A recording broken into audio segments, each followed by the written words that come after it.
Let us all unite to sing, God is love. Let heaven and earth their praises bring, God is love.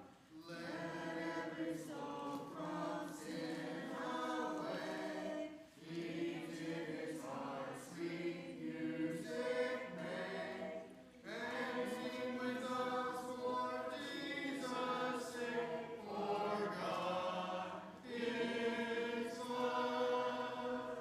God is love. God is love. Come, let us all unite to sing that God is love.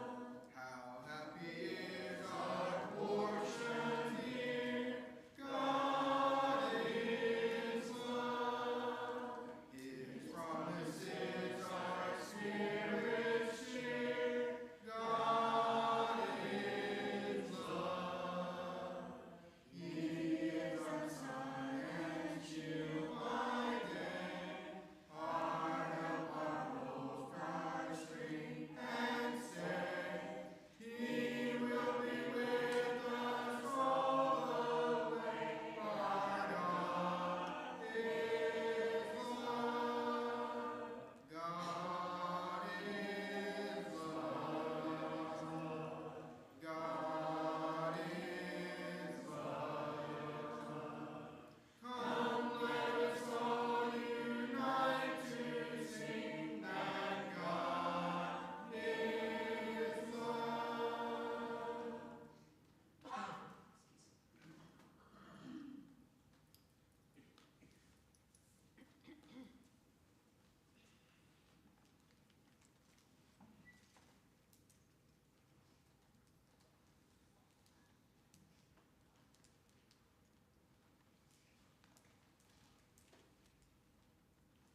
Would you bow with me, please? Father, we come to you in prayer this evening, thanking you for being with us. We're thankful that you always guard us and keep us safe. We pray, Father, that you would help us to always remember that what we have comes from you and be appreciative of the many blessings that you give us. One of them being Jesus Christ, our Savior, and is able to intercede for us when we come to you in prayer.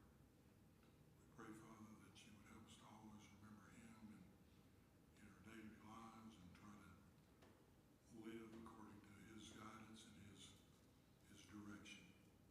We pray, Father, for all those that might be sick or ailing. We pray that you would be with them and restore them to good health. We have several in our number that are suffering, and we pray that you would comfort them and help us to do what we can. We're so thankful, Father, for the many blessings that you bestow upon us daily. We're especially thankful for the country we live in and pray that you would watch over it. We pray that you would help us to be more closely aligned with your guidelines and your will. We're so thankful, Father, that you will listen to our prayers. We're thankful for those that have been answered, and we pray that you would hear our future petitions and do what is best for all of us. Forgive us for our sins. It's through Christ that we pray.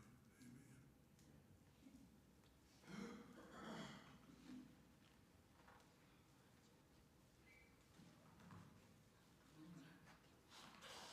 See if I can do this the old-fashioned way. Benjamin Earl King. Anybody heard of him? Probably know him better by Ben E. King. He was born 28 September 1938 in Harlem, New York. Died 30 April 2015 in Hackensack, New Jersey. He was 76 years old. In 1961, he composed and sang Stand By Me. And yes, Stacy. The first stanza of that is,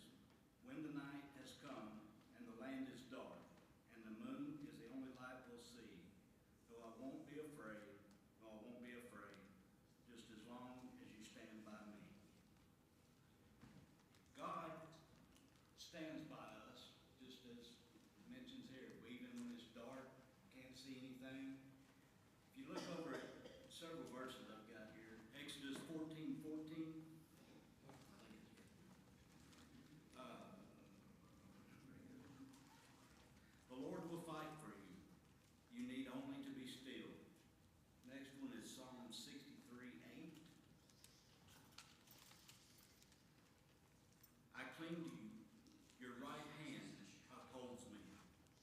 Isaiah 41:13. For I am the Lord your God who takes hold of your right hand. So you would have to be standing close to someone to take their right hand, would you not? Standing on your right side. The seat of fidelity, according to the ancients. That's what they thought were your truth and fidelity lived was in your right hand. In 2 Timothy 4:17,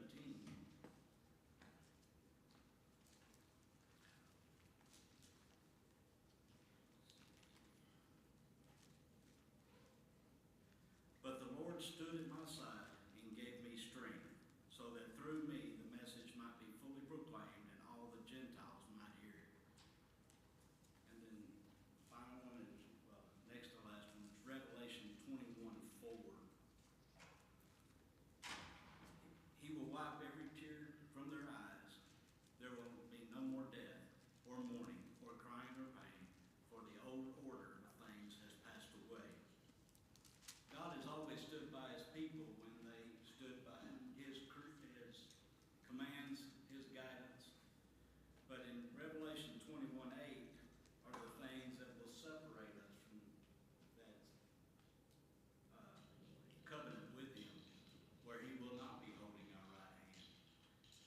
But the cowardly, the unbelieving, the vile, the murderers, the sexual immoral, those who practice magic arts, the idolaters of all liars, they will be consigned to the fiery lake of burning fire. This is the second death. God has told us he will always be with us as long as we do what he says. We don't have to be perfect, but we have to strive to be perfect. Anyone that will stand by him, God will always stand with them. If anyone is in need of prayer or baptism, we would come as we stand and sing.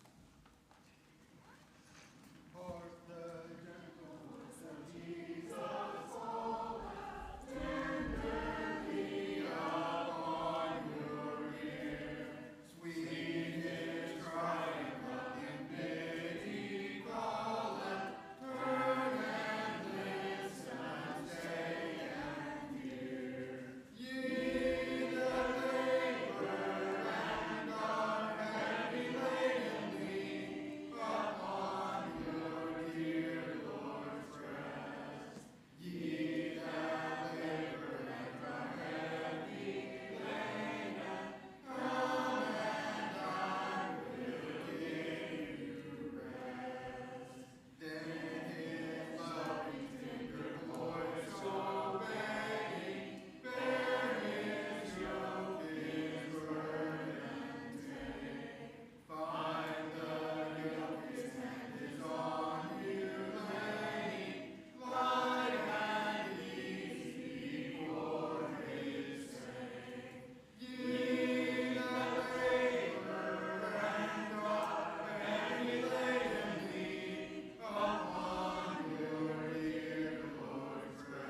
Not do that part. Okay.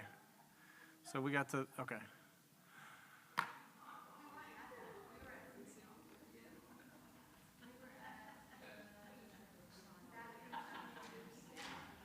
Yeah, that's farther down the deal, though.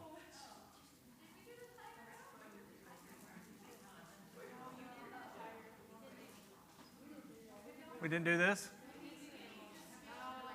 Maybe I mentioned it or something. Okay. All right, so that's okay. That gives us 2 more slides we can go through, and that'll probably finish us up for tonight. That's good. That helps me. Yeah. I'd be a Tiger, so let's see. That was, no, North Lamar was the Panthers. Let's see. Mount Pleasant was the Tigers, maybe? I don't know. Anyway. Okay. We'll go ahead and get started tonight. What we should do, and I gave some of them an update here. I'll give everybody the update. There was a shipping mishap. It has all been straightened out, and they are guaranteed to be in tomorrow at my house. So we will have all the books available Sunday and all of them in the series. So it's not just this first book, it's the other 2 that go with it in the series. And so those will be available. What I'm going to try to do tonight is finish this particular book here. I think we have about 5 or 6 slides, which is about what we're averaging during class. And then that will wrap that up and we'll go into the next one. Okay.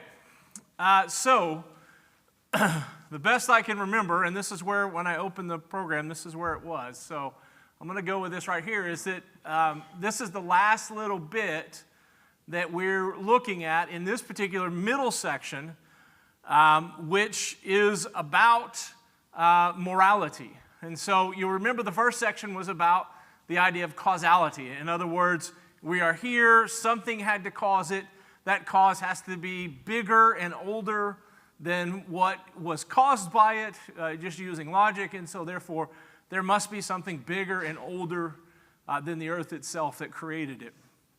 Then the second one is the moral argument, the one that we're going to finish up this evening real quick. And it is the idea of without that thing which is bigger and outside of our world, morality does not and cannot exist, especially in a universal way. In fact, what ends up happening is you have a division of ideologies and things like that, and they end up working against each other. And so, okay, 18% battery. We can get this. It's an Apple. We're fine. All right. And so what it's doing is now it's going through that. It's talking about the idea of morality and where does morality come from. And it's going to use here the idea of animals as an add-on, and the idea being we are different than the animal world around us. And certainly if the idea is if we were just simply animals like the rest of creation, then we wouldn't even be talking about the idea of morality and the principles of morality. And this is something that separates us from the animal world around us. And so we pointed out, we pointed out here in just as we did last week, the animal kingdom is a vicious place. It is a kill or be killed place. If you are a squirrel or something running around in the wild, you have to watch out for different predators. Those predators have to watch out for other predators in territory and things, and it is a brutal place to be, right? And then as we look at this particular slide, what we find is it's that way for a reason because there is no morality amongst animals. Animals are just trying to survive. They're not pondering, is this right or wrong? Does this particular animal that I'm about to kill and eat, does it have hopes and dreams, and does it have a family, and what is its intrinsic value? It's not doing any of that. It's going, I need to eat something. I can eat this. I'm going to eat it, right? Okay, so here it starts with this idea. Is a tiger that escapes from a zoo and slays a helpless child taken to prison and given trial? No. In fact, what do we do with those animals? Yeah, we put them down, right? Is a human who murders a helpless child taken to prison and given trial? Yes. We, at least as a society, give them a chance to make a defense. And so the idea being is that there must be justice served. We have to look at the circumstances. We have to agree on the guilt of that person and then on the punishment that comes from that action. All right, so answering those questions, then the next two are almost self-explanatory.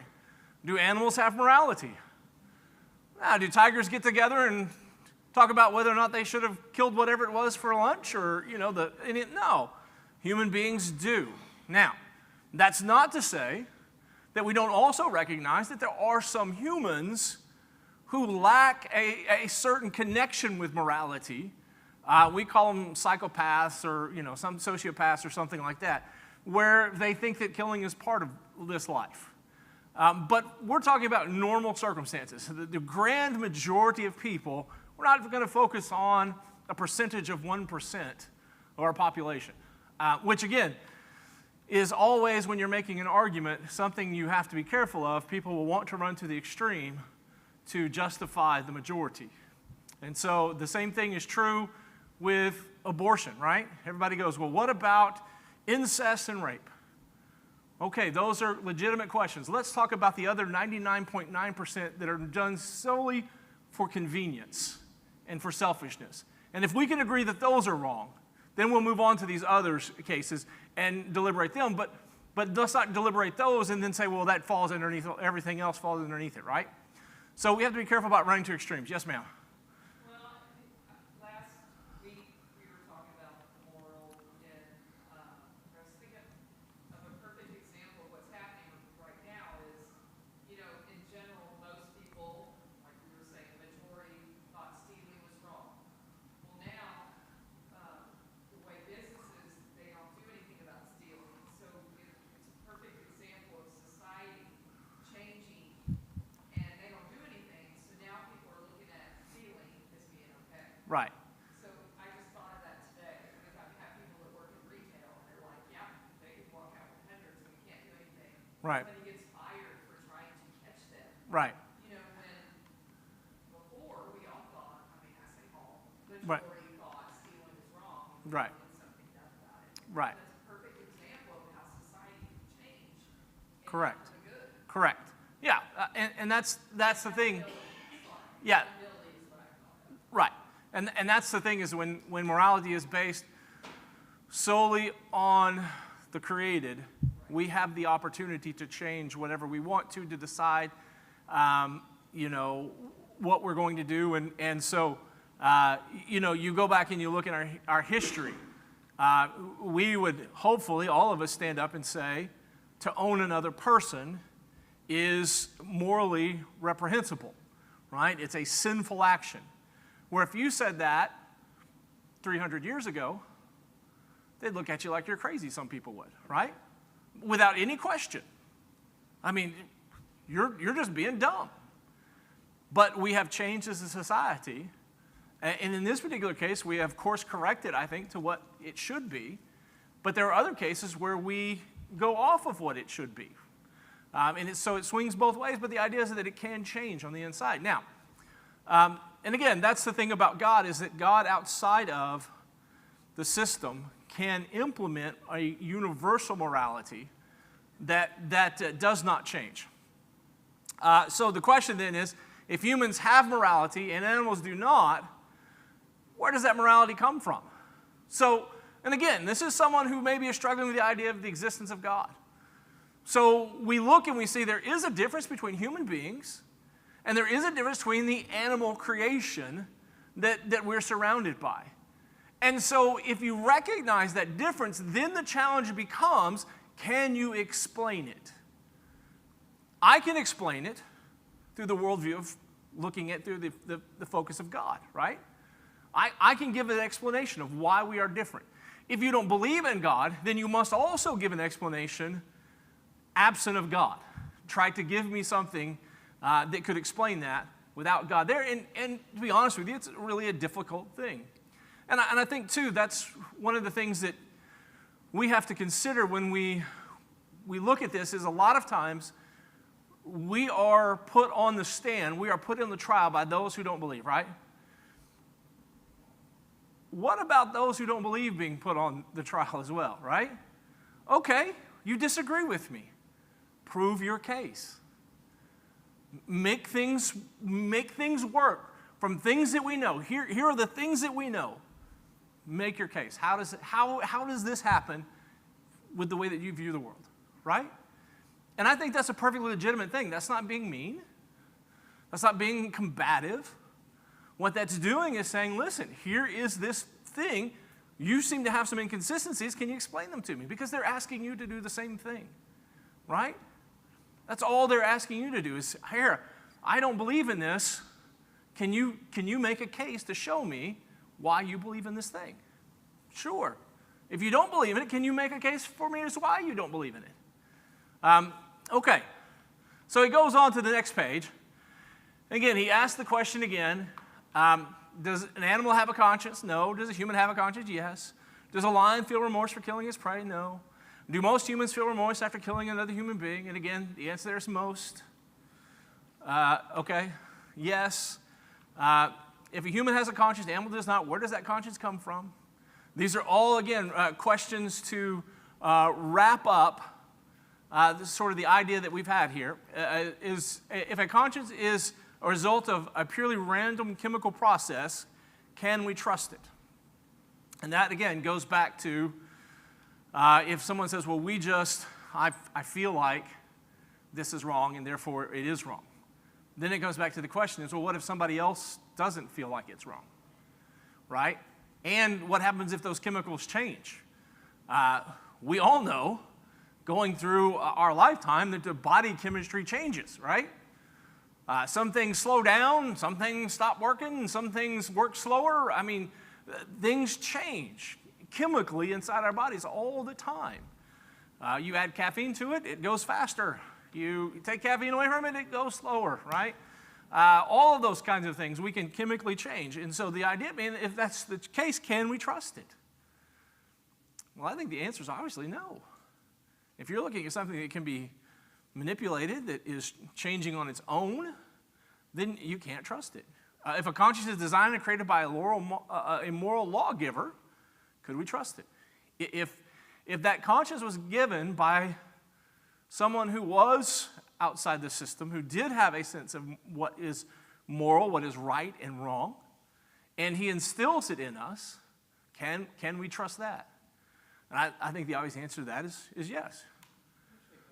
Moral law, we look around and look at it as morality is universal across cultures. How does that happen? Right. There should be pockets of morally horrible people during the times that happen, but overall, Right. it's a universal knowledge. How did the world get that? Right.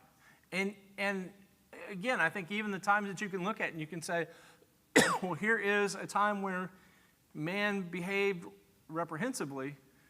There is also a singular force behind that. Whether you're looking at the Holocaust and Hitler, or you're looking at Cambodia and Pol Pot, or whether you're looking, and all of those things. There is a singular force pushing, and what happens is they instill fear and change that sort of thought process. And so I would say that even in a sense of, hey, here is a unique group of people, I don't know that there's a case where this unique group of people disregard many of the things that we morally as individuals find right, until that individual is introduced in there and begins to challenge those things or manipulate. Right. And so, again, even then, I think, man, you've got to look at the influence on those people, and then the idea of, well, if God is our influence, isn't that a more consistent influence than whatever Pol Pot thinks of that on a Tuesday, right? And so, again, it's one of those questions that I think if you try to answer it in the spectrum of there is no God, it becomes very difficult. Just like, where did the world come from? Well, if the answer to your question is, I don't know, but certainly not from God, well, you've got some explaining to do, right? You've got to prove to me. And they've been trying to do that for how long? And at one point, as the world was millions of years old, now it's trillions and billions, and they keep adding time to it to try to explain. And, then there was the Big Bang Theory, and now there's some people going, well, the Big Bang Theory couldn't work. And, like they're arguing over it constantly because they can't explain it, because they're missing the key ingredient. In the beginning, God created. If you start on that premise, everything makes sense then and falls into place, right? When you're talking about morality, this is wrong, this is right. Without God, it falls apart. With God, it all falls into place. And so again, I think part of the study is to sort of put some of that on the people who are trying to figure this out outside of God. And to show, man, it's really hard to do. It's really inconsistent. If you don't add God in there, who sort of solidifies everything and gives you something that is the driving force. And so, he here quotes Romans chapter 1 and verse 20, for since creation of the world, his invisible attributes are clearly seen, being understood by the things that are made, even his eternal power and Godhead, so that they are without excuse. And really what he's talking about here is the idea of observing creation. He's talking to people who had begun to worship creation rather than the Creator. And so what he says is, no, you've got it backwards. What creation does is it points to the Creator. It doesn't dismiss or excuse the Creator, right? And so, again, as we look at these things, that's what we're trying to accomplish. We're trying to say all of these natural observances that we can look at and all of these principles that we know to be true, when we look at them, see them, what do? They point to God. And they point to a higher power. Okay. Anybody want to add anything to that before we go on to pain and suffering? Okay. So, the next great argument that you will hear a lot when you're talking to someone who doesn't believe in God is if there is a God and he is loving and he is all-powerful, and people are suffering in this world, and that must mean that either, number one, God is not all-powerful because he can't stop the suffering, or he's not all-loving because he doesn't care, right?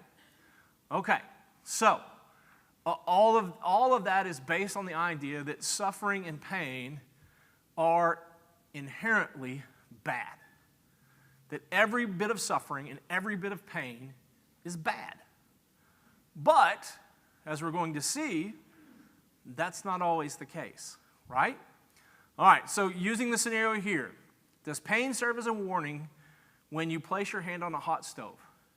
Yes. What would happen if you placed your hand on a hot stove and you could not feel that pain? You would just leave it there, right? And as you're leaving it there, that heat is doing more damage to your body. It's destroying that tissue in such a way that you're not going to be able to get it back, right? And so what one thing does is that pain tells us, hey, don't do that. You touch a knife the wrong way. It reminds you, hey, you're cutting your finger, there's pain going on, stop doing it. And so you pull your finger away or something like that. What does every dad, at least the ones who are at least my dad's age, when a kid goes to stick something in the light socket, what does he go? Hey, watch this, right? Bah! And then he laughs and goes, he'll learn not to do that again. And the idea being, he learned, hey, that hurts. And so because of that, it gives me a warning to not do those things. And so in that sense, that pain was good. That pain, although it was there for a moment, kept me from damaging my hand even farther or doing something that would be even more catastrophic, right? So again, we dismiss right off the beginning that pain is always bad, right? There is some pain that is good and helpful. It helps us to know when we've passed through a particular threshold and we've gotten into something that's dangerous, okay? It then says, when you place your hand on the hot stove, are you making a choice? Well, yes. Would you be free? Would your would your free will be removed if you were forced to keep your hand away from a hot stove? Okay, so if I never let my kid touch anything that's hot, and they never learned what hot is, right? Has their free will been taken away? Certainly, right? We have the choice to do things as adults that are sometimes painful. We learn from those things, but we have the choice to do that. Then he goes on and he uses, and I think this is a good one. Is the law of gravity constant and dependable? Yes. I know that no matter where I walk in this world, gravity is intact, right? How terrifying would it be if that were not the case? If just all of a sudden there were pockets to where gravity didn't exist, and you couldn't see them, and you didn't know, and you're just walking, going through your day, and all of a sudden, you're up in the air, right? It'd be terrifying. Now, we like the idea that gravity is consistent. I am grateful that gravity is consistent. I don't want to live in a world where it is inconsistent. But what would happen if I chose to test the law of gravity and jump off a cliff? Would I get hurt? Would it be painful? Depending on how high the cliff is, it might be the last thing I do, right? Okay. Now, if I do that, if I jump off and I fall, and let's just say I'm not jumping off from a fatal height. Just say I jump off and I break both my ankles and it hurts. And I go, and you go, what were you doing? And I go, well, that gravity, it got me again. Would you go, are you dumb? You should, because that would be a dumb thing to say, right? If gravity is consistent, and I know that, and I'm grateful for that, and I test it anyway, and I end up getting pain because of that, that's not the fault of gravity. Gravity was doing the thing that keeps me safe 99% of the time. Okay. And then the idea he has here is if you benefit from the law of gravity, who should you praise? The idea being we are grateful that God instilled that gravity in us. Now, all of this goes to the idea of why do bad things happen to people? And the answer to that question is because God gave us choice, and sometimes we or somebody else chooses wrong. We choose to do it ourselves, right? And so the Bible tells us to love one another. If I decide I'm not going to do that, and I'm just going to punch the first person in the face that I see, is it going to hurt that person? Well, probably. Is God at fault there, or is it me for not loving people the way that I want to be loved? It's my fault, right? You're still hurting, you're still suffering, but that's not God's fault, that's my fault. I went away from what God told me. If God tells you, hey, don't do this because there are grave consequences, and you do that, and you suffer those grave consequences, you jump off the cliff, that's not God's fault. That's your fault. The warning signs were there, and you ignored them, right? So, again, one of the things we find here is that pain, number one, is not always bad. Number two, it's not God's fault when we do things that we're not supposed to do that He's warned us not to do. Or that somebody else does something that God has warned not to do. When you go against God's laws, pain happens, right? Think about even the idea of, this is one of those touchy subjects here, because I am woefully unprepared if someone starts asking me experimental questions here. I am told that there is pain in childbirth, right? Okay, I don't know that. I'm just going off of what I've heard other people. I read a book about it once, right? Okay, so I can't speak from experience, but I trust people who tell me that there is, and I'll believe them. Okay, now you might say, well, listen,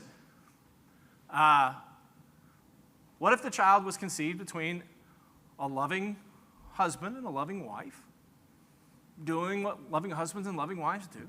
The baby comes along, the wife has to give birth, and it hurts. That's pain, right? That's useless pain. Here's my question. Why is it painful? Because at some point, someone decided to break God's law. And one of the consequences of it was there's going to be pain in childbearing. Sin was introduced, therefore, people hurt, right? Now, again, you say, well, I didn't do it. Yeah, if I swing my fist and hit you in the face, you didn't do that either. But I have violated God's law, and sometimes good people get hurt when people do something that goes against God's law. There is not an instance that I can think of, and I might challenge someone to help me to come up with one, in which there is pain involved, in which cannot be traced back somehow to sin. Cancer? Okay. Well, did we have cancer in the garden? No. God created man without cancer. He introduced sin. Now we live in a broken down world where things are difficult and where things can take place inside the body. Death is now a part of their existence. Before Adam and Eve sinned, cancer killed nobody because nobody died. Tree of life, Right. Yeah. So, and again, we have something that leads to death. That's not there until sin is introduced. Yes, ma'am. Well, I come to something too. I mean, we don't know all the reasons for cancer, but some of them are still people's free will. Things that are put in our food, things that Right. are put in our environment, so it's still free will Yeah. somewhat. Yeah, and Because we can all look and see cancers increase, so when we Right. look at, really, it's still, in a way, free will. and the more that we introduce man-made creations into God's creation, the more these things seem to be happening, right? And so, again, you can take something even like that, and I don't wish cancer on anybody, okay? That's not what I'm saying. What I'm saying is everything can be traced back to the idea that sin was introduced to the world, and there are consequences of that sin. Some of them are short-lived, like sticking your hand on the stove and it hurts. Some of them, like pain in childbearing and other things, those are long, right? Just like if, I punch you in the nose. It's going to hurt for a couple days, maybe a week, you have a black eye or something like that. It's temporary. Hit you with a car and break half the bones in your body, that's a longer recovery. If you ever recover, that's a lifetime injury, right? Okay, some sin, short-lived, the punishment for it. Some sin is longer. But ultimately, all sin is eternal in its punishment, right? Which is something else. Yes, ma'am.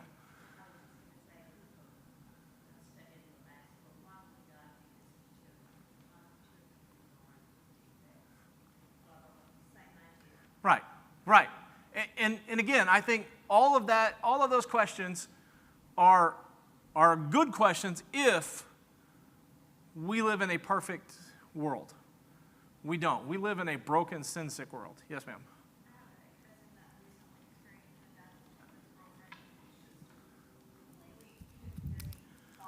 Right.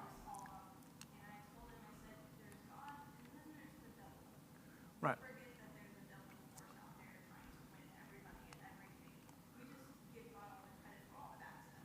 Right. Right. And I will say this. So I had a friend, very similar scenario, lost someone, and they wanted to know why God had done that. Well, when you really think about it, the question they're asking is, could I have done something different and this person still be around, right? It's an idea of I'm trying to find what I could have done differently, or what someone could have done, or what could have been done different. And the truth of the matter is we live in a broken world, and sometimes bad things happen to good people because we live in this broken world, right? Now, the other side of that too is God not only, I think, should be excused from those moments as being the victim, but also should be recognized as the thing that gives us hope. God gives us hope in those moments, right? Not only does God not going around punishing people for no reason, just because he likes pain or whatever, or, sorrow or loss, but God not only is not doing that, he is also the one that we can turn to get us through those times and to give us hope, even over something as serious as death. What does Paul say in 1 Corinthians 15? Death, where's this thing? Grave, where's the victory? Right? There is, for those who are faithful, there is hope in death. Why? Because God gave us that hope. And so, again, I think it is, and I think you're on the point there, is it is somewhat disingenuous to put all the blame on God without any explanation or any understanding of just exactly what was done or free will or any of those kinds of things. And it's an ignoring of the idea that God is there as a comfort for us. So it robs him of any sort of influence that he could have in our lives in those moments, and it puts the blame unfairly on him. And then people say, well, that's why I don't believe in God. Well, yeah, because you never gave him a chance, right? If all I ever did was look at your life and say, you do everything that's wrong in my life has come from you, and you say, hey, listen, I'm sorry, and I go, nope, I don't want to hear from you, right? I have put it all on you, left it on you, and you'd be like, that's not fair. Number one, it's not true. All your suffering doesn't come from me. Number two, I'm trying to help you, and you won't let me. So, again, I think for us as Christians, when we have this discussion, what we need to stay away from is the idea of saying, well, number one, bad things don't happen to people, right? Like to ignore or try to play down the idea that there's suffering in this world. There's tremendous suffering in this world. It is a heartbreaking place to live because of what we endure and because of what happens around us as being part of this creation. And to ignore that and downplay it to someone who is hurting does you no favors, right? To ignore it and to say, well, I'm going to discount your pain. Okay? Can't do that. But at the same time, what we have to do is have to reframe in their mind the thinking of, why are we in this position? Because as you're looking for answers, the answer that you're looking at may not be the right one, right? Right. Right. Right. And that's true. I mean, you look, good example. Look at the example of Job. Job suffers. He suffers immensely. That's real pain that he goes through, of the likes of which you would never want for anyone. And in the middle of that, what we find, knowing the sort of behind the scenes that Job doesn't know, is that it's not God who's punishing him, which his friends think is happening. It's that Satan is unchecked, right? He's allowed to go, sort of unchecked, and then because of that, he does what Satan does, right? He chooses then to hurt Job and to have him experience all this pain, which, again, Satan could have chosen not to do. God could have said, hey, you can do whatever you want to Job, and Satan could have gone, you know what, I don't want to do that to Job. But he didn't. He chose to inflict pain upon Job. And so, again, even in those scenarios, there's choice that is being brought into the scenario, right? Okay. Yes, ma'am. Right. Because I think Job understands the nature of God. And he questions God for a second, and God brings him back to what he already knew, where he asks all those questions, can you do this, can you do that, can you do that? And Job, at the end of it, goes, yeah, I'm dumb. I should never have opened my mouth. I'm sorry. Now I remember that you're God and I'm not. And so, but he had always, on that baseline, recognized that God is God. And if God wants to do this or do that, then God, being a just God, is justified in doing it. And God, being a sovereign God, he can do what he wants to do. Yeah.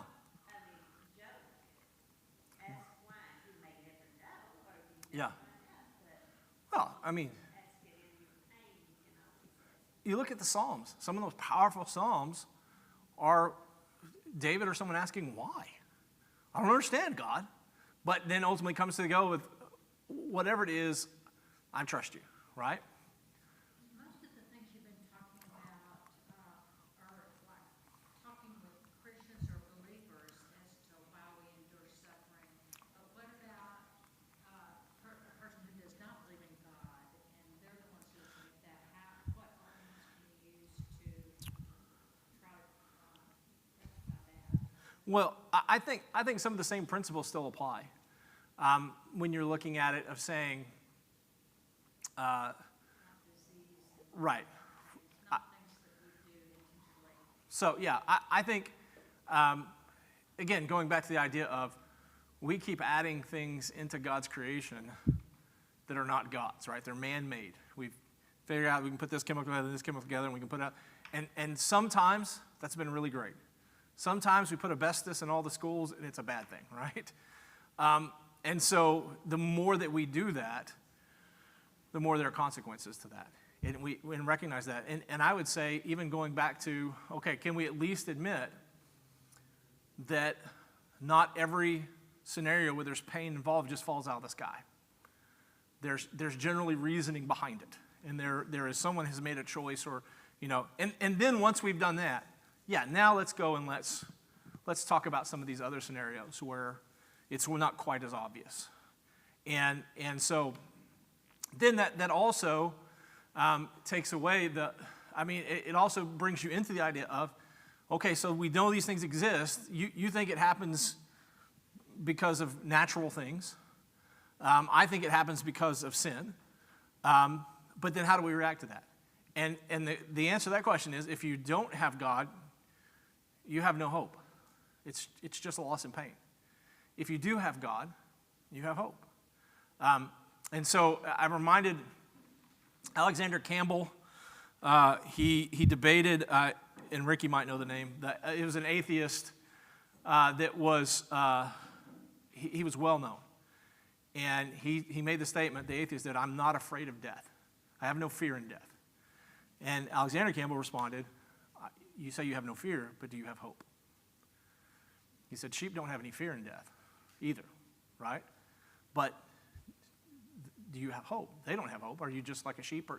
And so the idea being, it's to remind them, is that God gives us something to hold on to even in those moments where without him, we go back to the animal kingdom, right? It means nothing. And so, all right, real quick, let's go through this last page. And it's sort of a recap of everything as we go through here. Does justice or righteousness demand that a judge punish convicted criminals? Yeah, right? If a convicted criminal is set free with no penalty, would the judge? Oh, did I? Would the judge be just? No. If this person was guilty, sets him free, knowing he's guilty, that's not justice, right?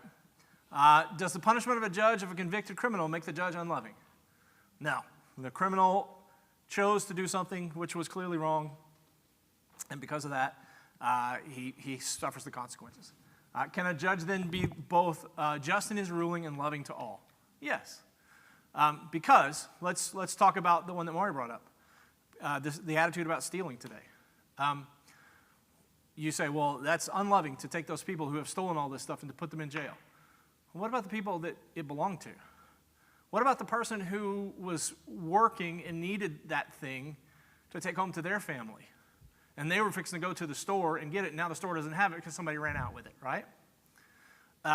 Because it's not always Nike shoes and fur. Sometimes it's baby formula and other things like that. What about the person who depended on the store having that baby formula?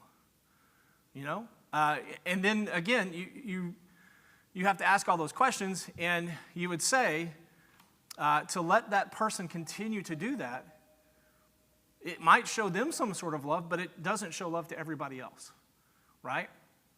And so there's a sense in which it's an unloving thing to do. So with all that in mind, if God is just, is he required to punish the guilty? Yes. If God did not punish those who are guilty, would he be just? No.